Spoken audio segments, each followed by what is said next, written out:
Hello guys, আজকে যাবো মাছ ধরতে আমি আর এই বন্ধুটা। এখন একটা বন্ধুর বাড়িতে এসে ছিপটা নেওয়ার জন্য।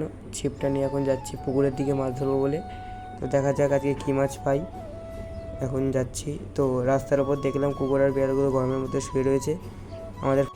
তো এখন ফাতনাটা বেঁধে নিচ্ছি, ফাতনাটা ছিঁড়ে গেছিলো বলে ফাতনাটাকে বেঁধে নিচ্ছি ভালো করে।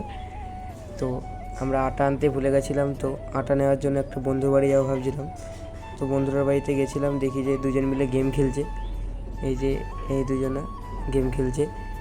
তো আটা ফাঁকা মাখা হয়ে গেছে, এই আটাটা নিয়ে যাচ্ছি এখন পুকুরের দিকে। এই রাস্তা দিয়ে যাচ্ছি, মানে মাঠ রয়েছে, এটা মাঠের ভেতর দিয়ে যাচ্ছিলাম, কলা বাগান রয়েছে।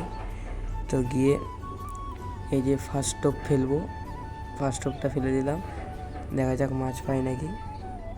তো এই যে পুকুরটা দেখতে পাচ্ছি, অনেকটাই বড় পুকুর। তো তো কিছুক্ষণ ওয়েট করার পর একটা তেলাপিয়া মাছ উঠলো ছোটো। তারপর ভেবেছিলাম একটা মাছ উঠেছে, কিন্তু না, এটা প্লাস্টিক। তারপরের টোপেই কিছুক্ষণ পরে আর একটা মাছ উঠলো তেলাপিয়া। তো এখন আমাদের মাছ ধরা শেষ, যা বাড়ির দিকে যাবো। আর আজকের ব্লগটা এই অবধি।